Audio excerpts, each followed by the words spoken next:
안녕하세요. 저는 걱정 없는 노년을 꿈꾸는 60대 중년 여성입니다.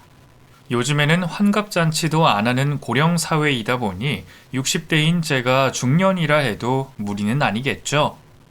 예전이었으면 60이면 곧 떠날 날을 앞두고 있을 시기이지만 막상 제가 이 나이가 되고 보니 아직 누려야 할 게 많은데 싶어 떠날 날이 다가오는 게 아쉽기만 합니다.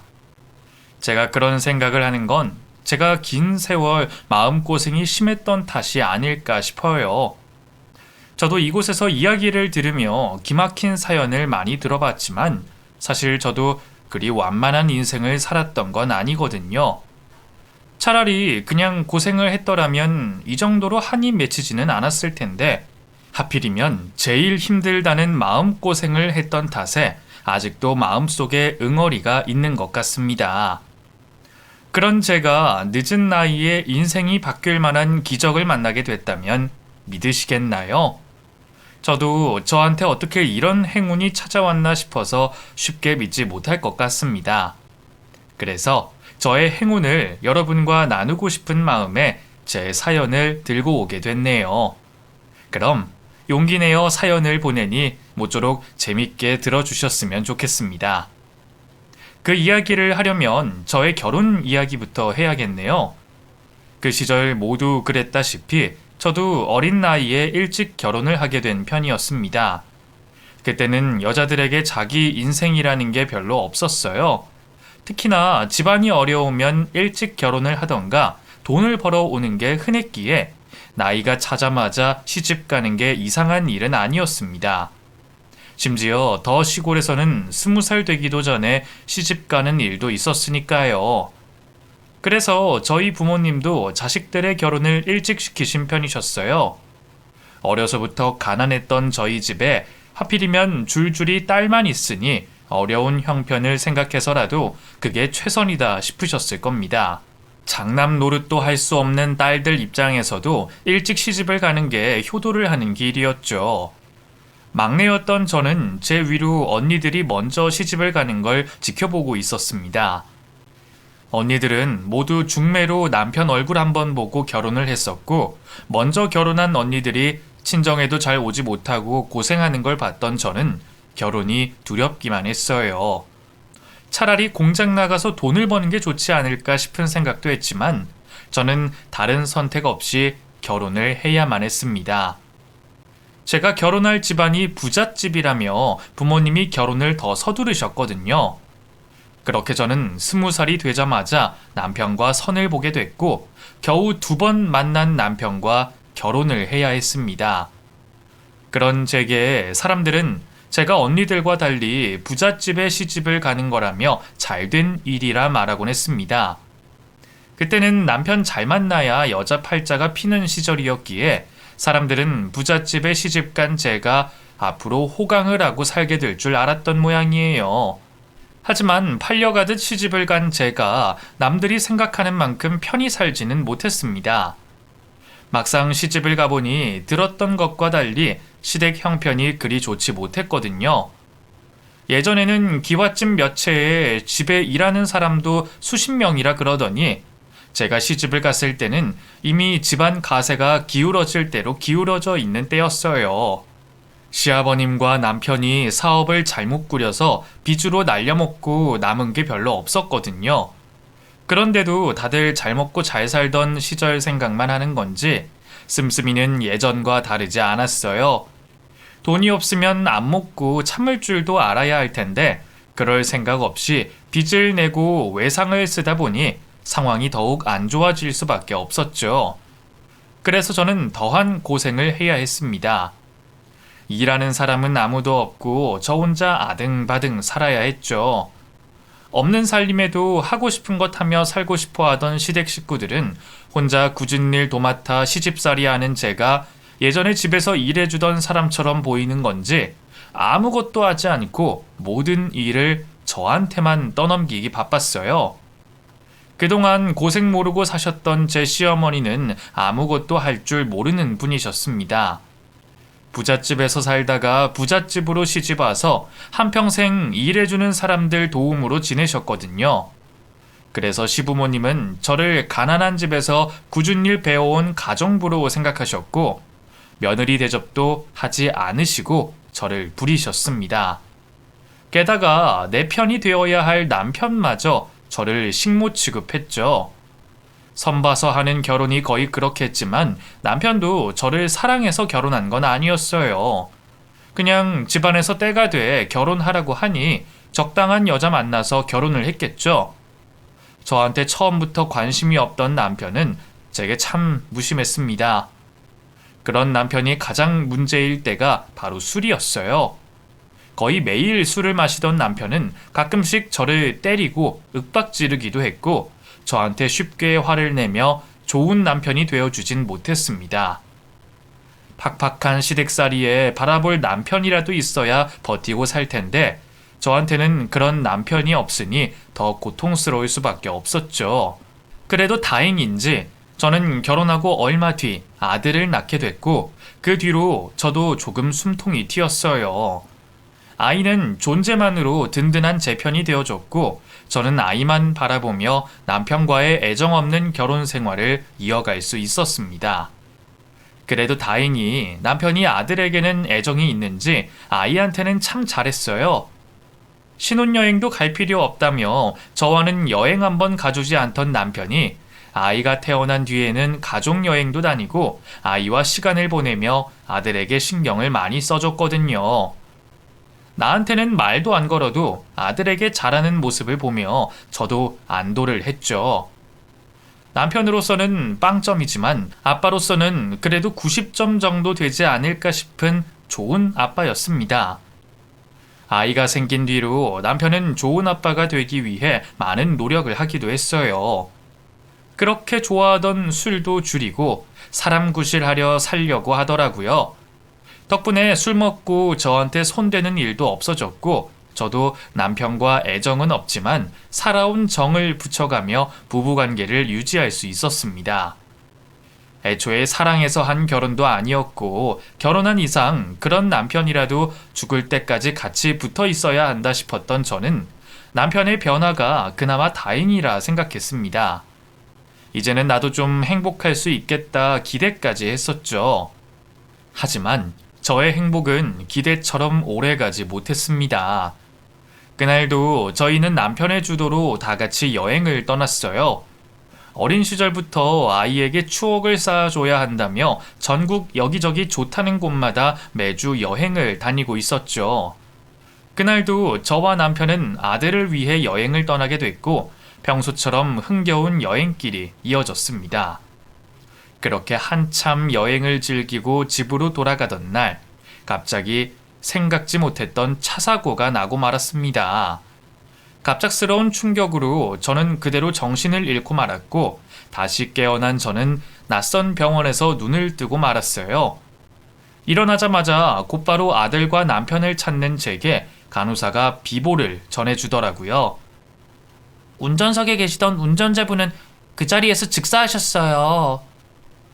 그럼 같이 있던 저희 아들은요? 저희 아들은 괜찮은가요?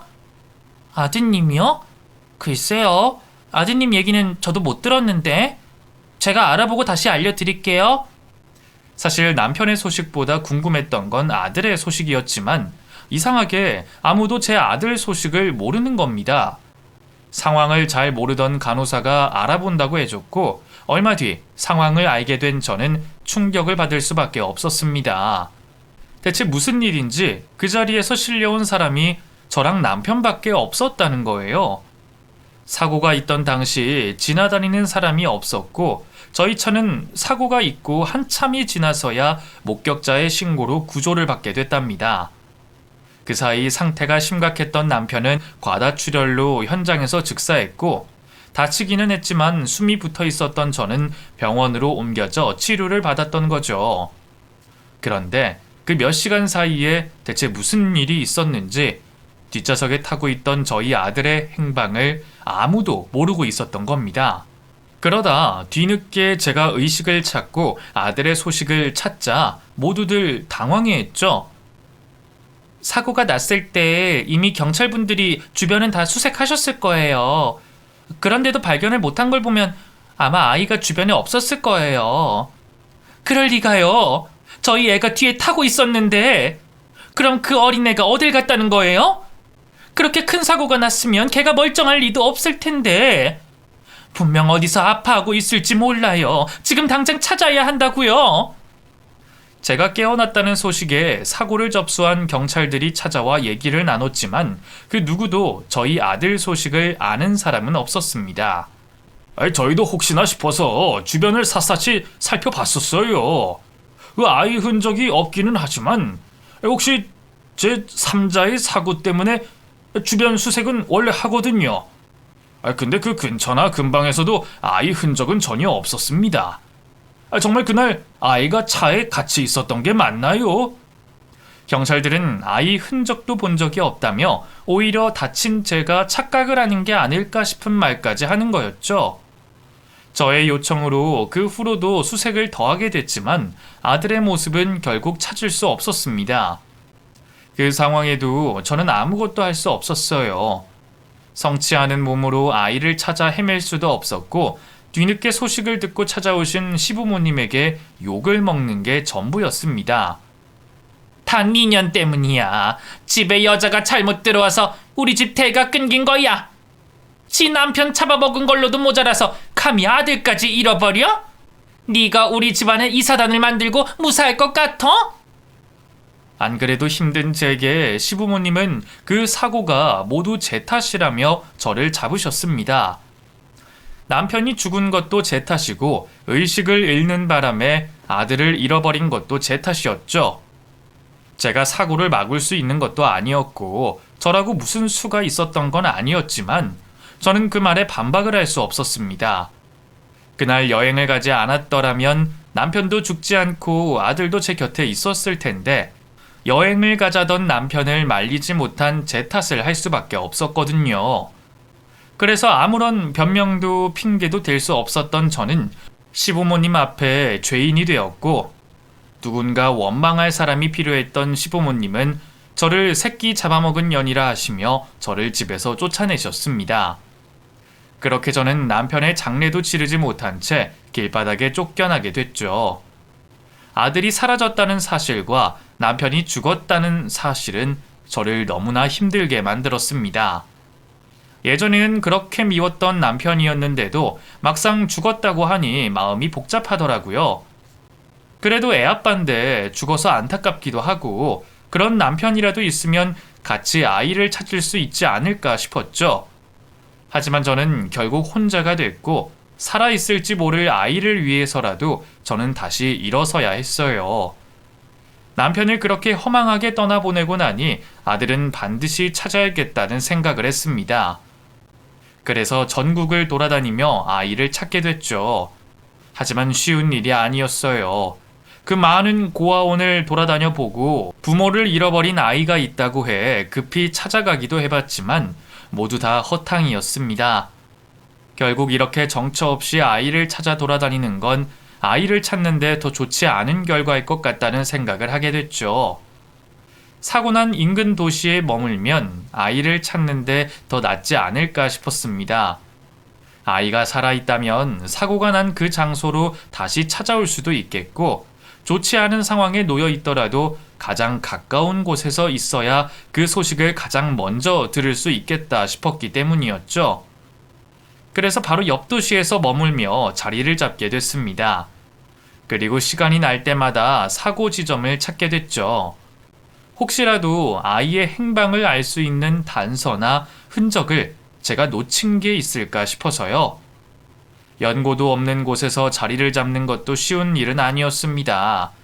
성인이 되고 거의 바로 시댁에 들어가 결혼 생활을 했기 때문에 사회생활이라는 걸 해본 적도 없었죠. 살림만 하며 지내왔으니 어디서 어떻게 돈을 벌어야 할지도 몰랐죠. 그래서 무작정 아무 가게나 들어가서 일할 사람 필요하지 않냐며 사장님들에게 일자리를 부탁하고 다녔습니다.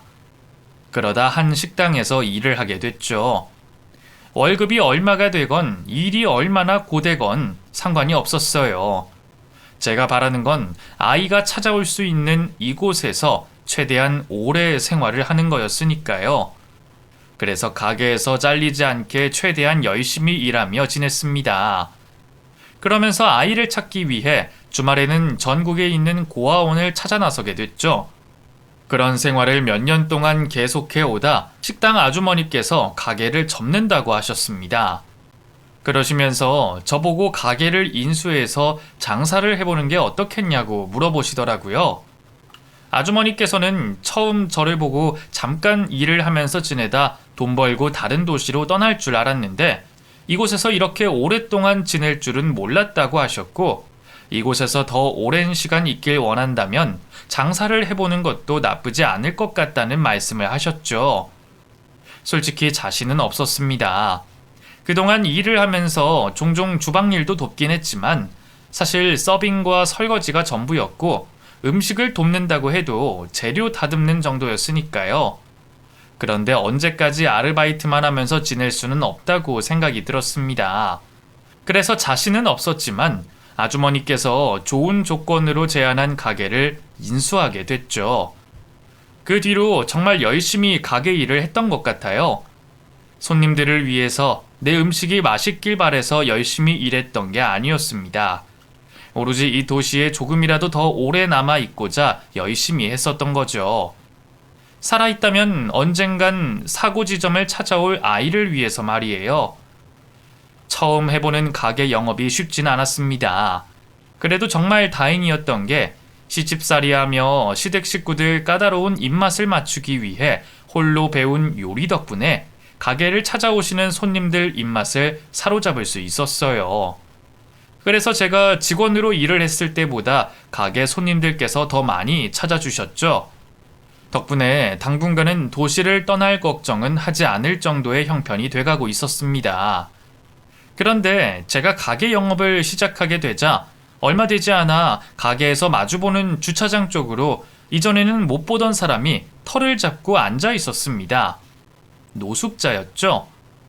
씻지도 않고 얼굴이 엉망이 되어 있어 정확한 나이를 구별하는 건 쉽지 않았지만 저의 남편 정도 되어 보이는 사람이었습니다. 큰 도시가 아니다 보니 대부분 오래전부터 이 지역에 살고 계신 분들이 많아 노숙자분들이 거의 없었어요. 노숙을 하시더라도 근방에 아는 지인들이 있고 집이 있는 분들이 정신적으로 힘든 일이 있어 떠도시는 게 대부분이었죠. 그런데 가게 앞에 자리를 잡은 노숙자는 이 지역 사람이 아닌 것 같았습니다. 남자를 찾아오거나 알아보는 사람이 없었거든요. 동네 사람들 역시 남자의 정체를 알고 싶어 했습니다. 그리고 불편한 기색을 숨기지 않았죠. 낯선 타지 사람이 동네 분위기를 망친다고 말이에요. 저 역시 그 지역 출신의 사람이 아니라서 그런지 미운 오리 새끼 취급을 받는 남자가 신경이 쓰였습니다. 또 걱정이 됐죠. 아무도 가까이 하려고 하지 않으니 밥 한 끼 얻어먹는 걸 못 봤으니까요. 그래서 제가 남자를 챙겨주게 됐어요. 가게 앞에 있는 노숙자를 찾아가 가게로 들어가 식사를 하자고 한 거죠. 저기 저희 가게 들어오셔서 식사 좀 하세요. 날씨도 점점 더워지는데 바람도 좀 쐬시고요. 하지만 남자는 대답이 없었습니다. 이렇게 돌아서면 제가 머쓱해지는 것 같아 저도 고집을 피우게 됐죠. 남자가 답을 할 때까지 가게에서 밥을 먹으라고 하게 됐고, 저의 끊임없는 제안에 결국 남자가 대답을 했어요. 제가 가면 사람들이 싫어합니다. 마음만 바뀌었으니 그냥 돌아가세요. 그런 걱정 때문에 거절하시는 거면 괜찮아요. 저희 가게에 아저씨께 음식 드렸다고 손님 끊길 정도는 아니니까. 그리고 장사가 먼저겠어요? 사람이 먼저지? 그 남잔 제 고집을 꺾을 수 없다는 걸 알았는지 결국 가게 안으로 들어와 식사를 하게 됐습니다. 그날 이후 저는 무기력하게 거리에 앉아있는 남자에게 매일 식사 대접을 해주게 됐고, 남자는 제 고집에 못 이기는 척하며 끼니를 챙겨 먹게 됐어요. 그러다 어느 날부터 남자는 매일 밥을 얻어먹는 게 미안했는지 가게 뒤쪽에 있는 음식물 쓰레기를 치워주거나 무거운 식자재들을 들여다 주고는 했죠. 시간이 점점 흐르면서 남자는 월급을 받아야 할 만큼 가게 허드렛 일을 하고 있었습니다. 그래서 제가 일한 만큼의 돈을 주려고 했는데 한사코 거절을 하더군요. 돈이 있어봤자 거리에서 지내는 사람이 어디다 쓰겠냐면서 말이죠. 그러면서 은근히 저에게 고맙다는 인사를 했습니다. 이거 가게 일 도와주신 게 고마워서 드리는 거니까 사양하지 마세요. 돈 받으려고 한 일 아닙니다. 그리고 나 같은 사람이 이 돈 받아서 어디다 쓰겠어요. 결국에 또 어디서 술이나 사와서 퍼마시겠지. 나한테 돈 있으면 오히려 독이니까 이번에는 정말 마음만 받겠습니다. 그리고 내가 지금까지 밥 얻어먹고 에어컨 바람 쐰 것만 해도 이 돈은 넘을 텐데 지금 해준 것만으로도 난 충분하니까 이렇게까지 안 해도 됩니다. 그 전부터 말하려고는 했는데 고마워요. 챙겨줘서. 그래도 이제 날씨도 점점 추워지고 밖에서 지내시기만 하면 안 될 텐데. 결국 남자가 끝까지 돈을 거절하는 바람에 저도 내민 봉투를 다시 넣을 수밖에 없었습니다. 돈은 죽어도 못 받겠다고 거절을 하니 남자가 가게에 좀 더 오래 그리고 편하게 머물 수 있게 신경을 써줬죠. 그러다 가게에서 일이 하나 벌어지게 되면서 남자와 제가 급격히 가까워지게 됐습니다. 제가 인수를 하게 되고 가게 영업이 날이 갈수록 잘 되다 보니 동네에 소문이 퍼지게 됐어요. 그래서 가게 제밥을 노리는 사람들이 생기게 됐습니다. 그중 하나가 동네 건달들이었죠. 그 사람들이 가게로 찾아와서는 음식을 가지고 괜한 트집을 잡았고 나중에는 가게 영업을 원활히 할 수 있게 도와줄 테니 수고비를 달라고 하더라고요. 여기 장사하는 사람 어디 갔어? 손님이 계속 부르는데 왜 사장이 안 나와? 죄송해요. 제가 혼자 일을 해서 주방에 있느라. 무슨 일로 부르셨죠? 여기 가게 음식이 하도 맛있다고 해서 찾아왔는데 진짜 맛있어서 사장님 얼굴 좀 보려고 불러봤지. 감사합니다. 그럼 뭐 좀 더 드릴까요? 야, 장사 잘 될만 하네.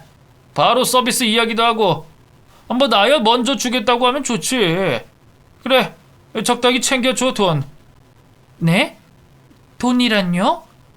아줌마가 여기 사람이 아니라서 잘 모르나 본데 원래 이 근방에서 가게 하려면 우리한테 돈을 좀 내야 해.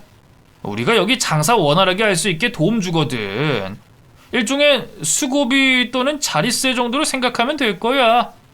전 그런 게 있다는 말을 처음 들어보는데 전에도 여기서 계속 일을 해오고 있었거든요. 그거야 뜯어먹을 것도 없을 때고 돈 주기 아까워서 이러는 것 같은데 그러면 우리가 지금부터 돈을 안 주면 어떻게 되나 좀 보여줄까? 우리가 깽판 치면 사람들 얼마나 나가 떨어지는지 좀 볼래? 지금까지 누구 도움 없이 잘만 영업해 오던 가게에 수고비를 달라니 어이가 없었죠. 그런데 식탁과 의자를 발로 차며 위협을 해오니 여자 혼자인 저는 겁을 먹을 수밖에 없었습니다. 그때 남자가 나서준 거예요. 너네들이야말로 지금 이 가게 안 나가면 어떻게 되는지 보고 싶어? 뭐야 이 거지 새끼는. 야, 너 큰일 치르기 싫으면 빠져있어. 인생 바닥까지 떨어진 놈이 여기 있는 놈들 중 하나 못 데려가겠냐? 어차피 이렇게 된 거 마지막으로 좋은 일이라도 하고 가야지. 안 그래? 나 2번 말 안 한다. TV에 거지 새끼한테 죽었다고 방송 타고 싶은 놈 있으면 계속 있어. 나 곧 눈깔 돌아갈 거니까. 건달들은 남자가 하는 말에 겁을 먹은 듯 했지만 자존심 때문인지 자리를 지키고 있었습니다. 그때 남자가 건달들이 먹고 있던 소주병을 깨고는 달려왔죠. 그러자 건달들이 도망을 치기 시작했어요. 그 소동이 끝이 난 뒤로 남자에게 고맙다는 감사의 표시를 하다 서로의 과거를 이야기하게 됐습니다. 뭐 하나 물어봐도 됩니까? 그쪽도 저처럼 여기 출신 사람은 아닌 것 같은데 가족도 없이 어쩌다 여기까지 와서 장사를 시작한 거예요? 저도 여기서 제가 이러고 있을 거라고는 생각도 못했네요. 평생 가정주부로 살고 있을 것만 같았는데 근처에서 교통사고가 났어요. 병원에서 깨어나 보니 남편은 이 세상 사람이 아니라고 하고 아들은 같이 타고 있었는지도 모르더라고요. 시댁에서는 가족들 잡아먹은 년 취급을 받다가 결국엔 남편 장례식에서도 쫓겨나면서 버림받게 됐고요. 나도 남편 따라 죽고 싶었는데 아들이 남아있으니까 그러면 안 되겠다고 생각했죠. 그래서 전국을 떠돌아다니면서 아들 찾아다녔어요. 그런데 문득 이렇게 하면 밑도 끝도 없을 것 같아서 사고가 난 이곳으로 다시 돌아온 거예요. 사고 난 곳을 지나려면 무조건 여기는 지나쳐야 하니까. 또 우리 아들 수색하던 경찰들이 있던 곳이니까. 아들이 살아있으면 사고가 난 이곳으로 한 번쯤은 올 거고, 만약 죽었다 해도 이곳에 시신이나 유해가 있을 테니 발견됐을 때 가장 먼저 소식을 듣게 될 것 같아서요. 그래서 이곳에 오래 남아있으려고 살다 보니까 가게까지 하게 됐네요. 인생 어디로 흘러갈지 모른다고 하던데 그 말이 딱 맞나 봐요. 그러면 아저씨는 여기를 어떻게 온 거예요? 그런데 지금까지 우리 서로 이름도 몰랐네요. 나 이지숙이에요. 박상호라고 합니다. 원래 사업했었어요. 지금 제 꼴을 보고 상상하긴 힘들겠지만 제법 돈도 잘 벌었습니다. 돈 번다고 쉴 시간이 없었죠. 그렇게 일한 건 전부 제 아내와 딸 때문이었어요. 두 사람을 이 세상 누구보다 행복하게 해주고 싶었으니까. 그래서 기러기 아빠 생활까지 하게 됐습니다. 그런데 가족들이 외국에 있는 동안 제 역할을 하는 사람이 옆에 따로 있었더군요. 제가 모든 사실을 알게 되니까 아내가 이혼을 요구했어요. 그 긴 시간 동안 외도를 해왔으니 아내와 결혼 생활을 끝내는 건 상관없었습니다. 오로지 딸만 내게 보내달라고 했죠. 그런데 딸이 저를 거부하더라고요. 너무 오랫동안 떨어져 있어서 그런 건지 친아빠인 저보다 그 사람을 더 아빠처럼 여겼어요. 그 충격에 다 포기했습니다. 지숙 씨는 제 마음이 조금은 이해가 가시겠죠? 이 자식에게 버림받는 부모의 마음이요. 그래서 다 포기한 채 노숙자 생활을 하다가 여기로 왔어요. 전 여기 근처에 있는 유원지가 딸과 가장 행복했었던 추억이 있는 곳이거든요. 우리 두 사람 다 과거 일에 못 태어나오는 사람들이었네요. 저만큼이나 남자 역시 힘든 과거가 있는 사람이었습니다. 남자의 말처럼 우리 두 사람 모두 과거를 놓지 못해 현재에 충실하지 못한 사람들이었죠. 비슷한 입장이라는 생각에 남자가 더 안타깝게 느껴지더라고요. 마치 저를 보는 것 같았거든요. 저는 어쩔 수 없더라도 남자는 현실을 살게 해주고 싶었습니다. 그래서 노숙을 멈추게 하고 재기를 시켜주려고 했죠.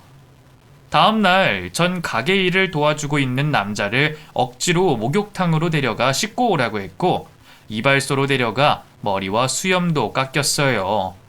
물론 제가 하라고 한다고 고분고분 말을 들어주는 남자는 아니었습니다.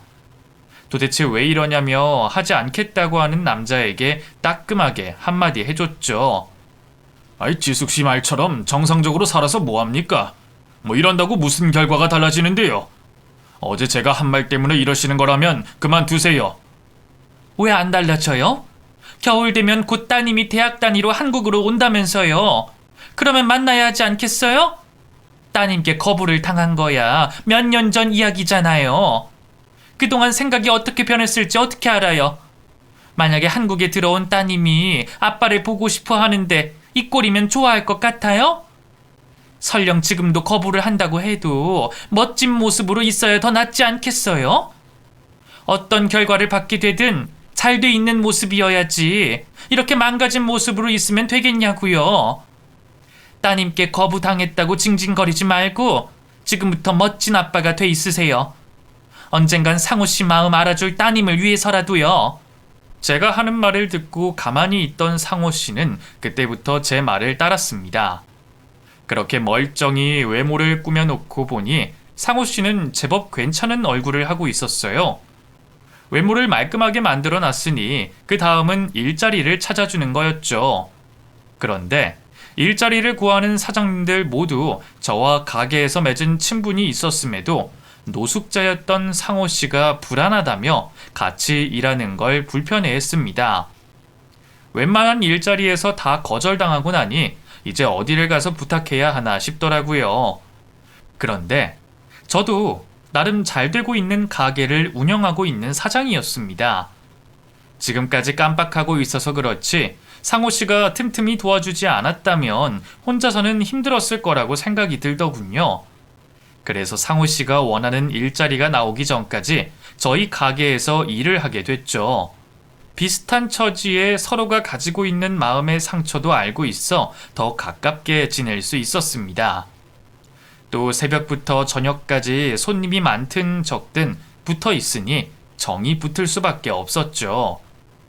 제 입장에서는 사고가 났었던 날 이후 처음으로 속마음을 털어놓을 수 있는 상대였습니다. 그래서 좋아하는 감정이 더 빨리 생길 수 있었던 것 같아요. 그건 상호 씨도 마찬가지였고요. 서로의 아픔을 이해해주고 위로해주면서 우리는 사랑을 시작했어요.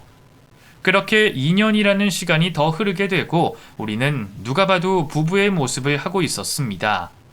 동네 사람들 역시 우리 두 사람을 연인보다는 부부라고 생각하며 대하고는 했죠. 그러다 상호 씨가 장난을 치며 저에게 결혼 이야기를 꺼내왔습니다. 난 가끔씩 그 깡패놈들이 고마워. 그때 그놈들이 들어오지 않았다면 우리가 그날 서로가 가지고 있는 아픈 이야기를 나눌 수 없었을 거고, 그랬으면 당신이 날 다시 인간으로 만들어야겠다고 생각 안 했을 수도 있으니까. 그날 그놈들 이야기는 꺼내지도 마. 내가 그때 얼마나 놀랐는지 알아? 난 별의별 생각 다 했다니까. 형준이 찾으려면 여기 있어야 하는데 괜히 이놈들 성질 건드려서 가게 영업에 문제 있으면 어떡하나 싶었다고. 또 돈을 주면 얼마나 줘야 하나 계산하고 있었고. 아니, 결과적으로는 우리가 이렇게 한 가게에서 일하고 서로 마음 나누게 할 계기가 된 일이잖아. 난 지금도 한 번 더 들어와 줬으면 싶네. 지금도 내가 용기를 내야 하는 상황이라서. 그게 무슨 말이야? 아이, 그럼 깡패놈들 들어와서 내가 물리쳤다고 하고, 지수가 나랑 같이 살아주라. 내가 앞으로 이 가게에 누가 오든 당신 대신 다 맞서 줄 테니까. 마음에 상처 있는 사람들끼리 평생 위로하고 사랑해 주면서 앞으로 인생 힘들지 않게 서로 의지하면서 우리 살아가자. 나랑 결혼해줘, 지수가.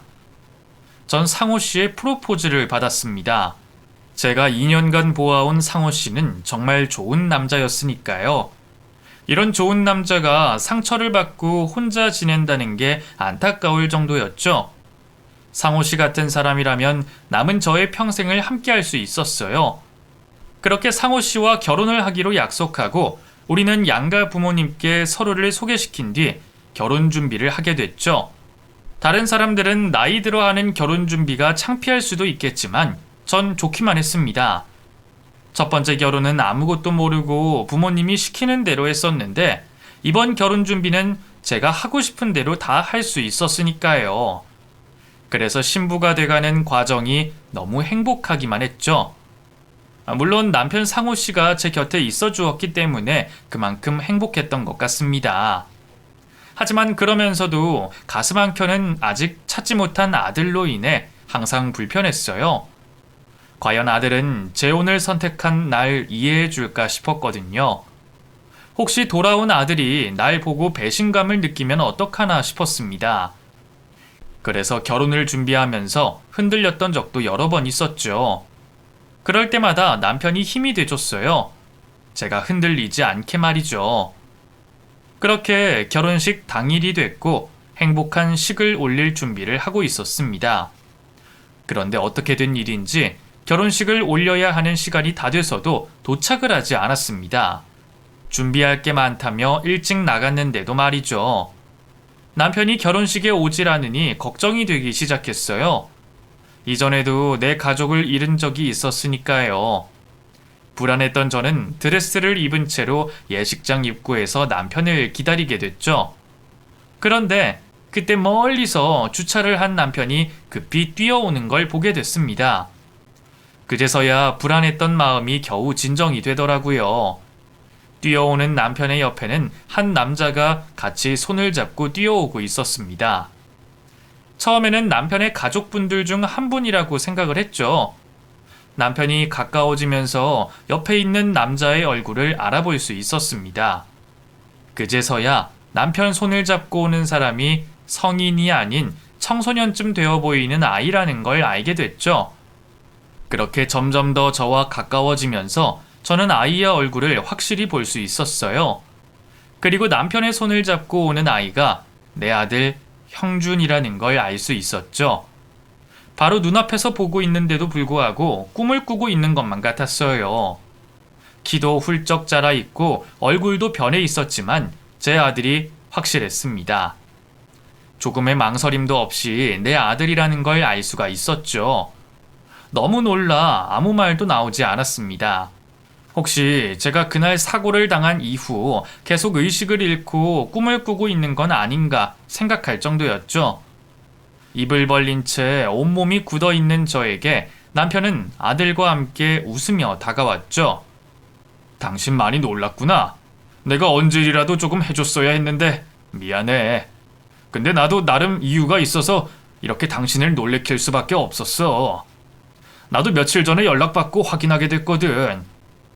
두 사람이 모자 관계가 맞는지 최종적으로 확인을 해봐야 하는 건 남아있지만 왜 하루라도 빨리 당신한테 보여주고 싶어서 이렇게 급하게 데려올 수밖에 없었어. 근데 딱히 그러지 않아도 될 것 같더라고.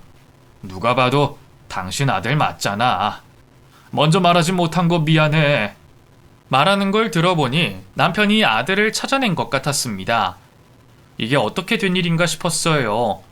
남편이 그동안 제가 아들을 그리워하는 것에 대해 같이 슬퍼해주고 안타까워해주고 또 위로해줬지만 아들을 찾고 있을 거라고는 전혀 모르고 있었습니다.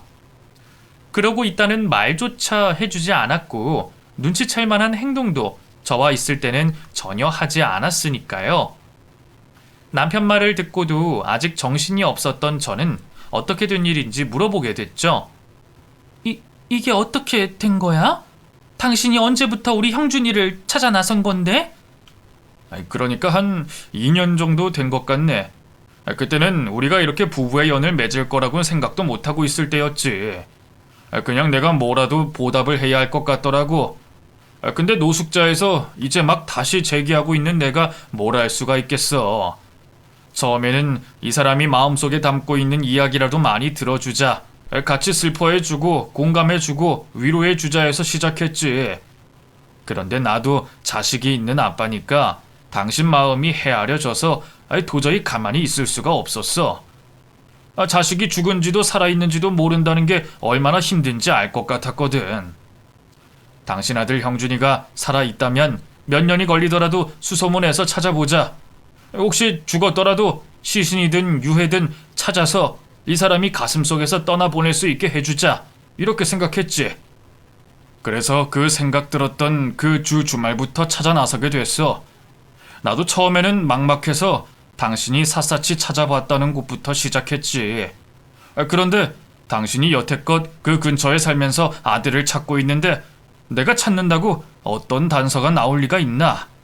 뭐 있었다면 당신이 여태 그렇게 힘들어하지도 않았을 건데.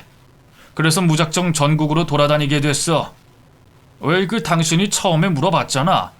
주말마다 어디를 그렇게 가냐고. 그동안 형준이 찾아 나섰던 거야. 근데 당연히 쉽지가 않았지. 저는 남편이 저를 대신해 주말마다 전국을 돌아다니며 아들을 찾고 있을 거라고는 생각도 하지 못했습니다. 남편이 주말마다 다른 말 없이 어디론가 가는 걸 한국에 돌아와 대학 생활을 하는 딸을 만나러 간다고 생각했어요. 그래서 별말 없이 주말 내내 사라져 있다가 와도 어딜 갔다 왔냐, 무엇을 했냐 물어보지 않았죠. 부모라면 자식을 보고 싶어하는 마음이 항상 굴뚝 같을 테니 괜히 저 때문에 눈치를 보지 않았으면 싶었거든요. 그런데 그동안 남편은 제 아들을 찾아주고 있었던 겁니다. 그것도 전국을 돌면서 말이죠. 남편은 자신이 해온 노력을 자세히 말하진 않았지만 그동안 얼마만큼의 고생을 하고 있었는지 느껴졌습니다.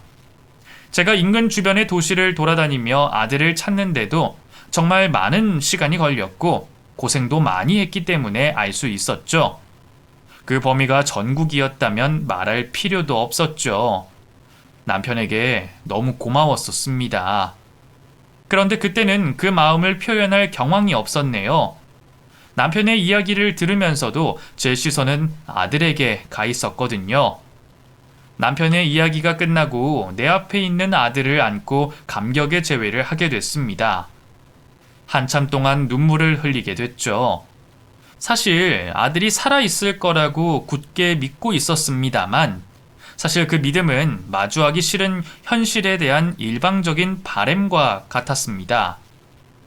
아주 자그마한 흔적도 찾을 수가 없었으니까요. 그런 마음을 가지고 지내다 마주하게 되니 아들이 마치 되살아났다는 느낌을 받게 됐습니다. 그래서 다시는 제 곁에서 사라지지 않게, 다시는 잃어버리지 않게 꽉 안고 있었죠. 그런데 아들 형준이는 저와 다른 감정을 느끼는 것 같았습니다. 오랜만에 본 엄마가 낯선 건지 제 품에 안겨서도 목을 뒤로 빼고는 불편한 모습을 보이더라고요. 미안하다, 형준아. 엄마가 널 너무 놀라게 만들었지? 엄마가 그날 이후 한시도 너를 잊어본 적이 없어서 내 감정에 너무 취했구나. 우리 아들 놀란 것도 모르고. 미안해. 그동안 엄마 안 보고 싶었어? 엄마 만나면 따로 하고 싶은 이야기는 없었고? 엄마가 우리 형준이를 못 찾아서 미안해. 그런데 엄마도 정말 우리 형준이를 찾으려고 많은 노력을 했어. 그것만은 알았죠. 그런 게 아니라 사실 제가 기억이 없어요. 사고 이전 기억은 하나도 없고 사고 이후 정신을 차리고 나서도 기억이 별로 없어서 제가 어머니를 기억하지 못하고 있어요. 기쁘신 날 이런 이야기 듣게 만들어서 죄송해요. 겨우 찾게 된 아이에게 저에 대한 기억이 없다니, 이건 또 무슨 일인가 싶었습니다. 아들을 찾을 수 있어 더는 바랄 게 없었지만 이게 어떻게 된 일인가 싶었죠. 그때 남편이 아들에게 있었던 말을 해줬어요. 내가 아까 마지막으로 확인을 해야 한다는 게 이것 때문이었어. 그 형준이가 기억을 못한다고 하더라고. 그 며칠 전에 제보가 들어왔어. 내가 돌린 전단지 속 찾는 아이가 자신들이 데리고 있는 아이 같다면서. 그래서 그 주말에 바로 찾아가 봤지. 그 부부 두 분이 나를 맞이해 주셨는데 아이를 보기 전에 해주실 말씀이 있다고 하셨어. 그때 알게 됐어. 그 형준이가 기억이 없다는 걸. 그런데 사고가 난 지점이나 아이 인상착의 생김새까지 전단지 내용과 너무 비슷해서 연락을 하게 됐다고 하셨어. 우선은 나도 만나서 확인을 해봐야 하니까 봤는데 확실히 당신을 닮아 있더라고. 그 다음 두 분께 무슨 일이 있었는지 알게 됐어. 이어서 남편이 아들을 보살펴주고 있던 분들께 듣게 됐던 그날의 이야기를 해줬습니다. 사고가 난 직후 아들은 기적적이게도 다친 곳이 없었던 것 같습니다. 하지만 너무 큰 사고였기 때문에 정신은 제정신이 아니었던 것 같아요. 제가 정신을 잃고 있었을 때 아들은 사고가 난 차량에서 나와 바로 옆에 있는 강을 따라 하염없이 걸었던 것 같아요. 그러다 지금 아이를 보살펴 주시고 있는 두 분이 발견을 하게 된 거죠. 한눈에 봐도 걱정되어 보이는 모습을 한 아이에게 다가가 무슨 일이냐고 물어봤다고 합니다. 그런데 대답을 하기는커녕 계속 걷기만 했다고 해요. 두 분은 바로 아이에게 문제가 있다는 걸 알아차리고 차에 태워 병원으로 가게 된 거죠. 그런데 병원으로 가기 위해서는 차 방향을 돌려야 했습니다. 그래서 사고 난 저희 차량이 있는 곳까지 오지 못하고 돌아가셨던 거죠. 병원에 도착한 아이는 정신을 잃게 됐고 그 상태로 며칠간 의식을 회복하지 못하게 됐다고 해요. 그런데 아이가 저와 같은 병원에서 의식을 잃고 입원을 하고 있었을 때 저에게 아이가 같이 타고 있었다는 말을 들었던 경찰은 사고 지점을 수색하고 있었을 당시였습니다. 엇갈리고 있었던 거죠. 제가 경찰에게서 아이를 찾았다는 연락을 애타게 찾고 있었을 때 아이는 바로 제 지척에 있었습니다. 그 이야기를 듣게 되자 어쩌면 운명이라는 신이 이렇게도 장난을 치나 싶었어요. 이후 아들이 정신이 들었을 땐 제가 시댁에서 쫓겨나고 아들을 찾기 위해 전국을 돌아다니게 되었을 때였습니다. 아이를 발견하신 분들께서는 아이가 사고 당시부터 이전까지 기억이 없다는 걸 알게 되시고 부모를 찾아주고자 했지만 작은 단서조차 없었기 때문에 동네에서 아이를 잃어버린 부모를 찾았다고 했죠. 인근 주변 도시를 돌아다니며 아이에게 부모를 되찾아 주려고 했지만 시간이 지나도 아이를 찾는 부모가 없다는 것을 알게 되자 그분들께서도 아이가 버림을 받았다고 생각하고 자신들이 걷어서 키워왔다고 했습니다. 그러다 주말마다 전국을 돌며 제 아들 형준이를 찾는 남편의 전단지를 보고 연락을 하셨던 거죠. 비록 아이는 나를 기억해주지 못했지만 이렇게 몸성이 찾은 것만으로도 전 너무 감사했습니다. 또 남편과 아이를 돌봐주셨던 분들에게도 너무 감사했죠. 나를 어색해하는 아들과 감격스러운 재회를 마친 후 전 남편에게 고맙다는 말을 수십 수백 번 했어요. 여보, 정말 고마워. 당신이 내 인생의 가장 행복한 순간을 만들어줬어. 당신한테 평생 고마워하면서 살게. 아이, 그런 말 하지 마. 당신도 내가 제2의 인생을 살게 해줬잖아. 오늘은 당신 마음껏 울고 기뻐해. 형준이와 같이. 그렇게 결혼식을 마치고 원래 예정돼 있던 일정을 취소한 뒤 우리 부부는 형준이와 함께 현재 아들을 보살펴주고 있는 분들을 찾아가게 됐습니다. 그리고 아들을 발견해 주시고 보살펴 주신 감사한 마음을 표현하게 됐죠.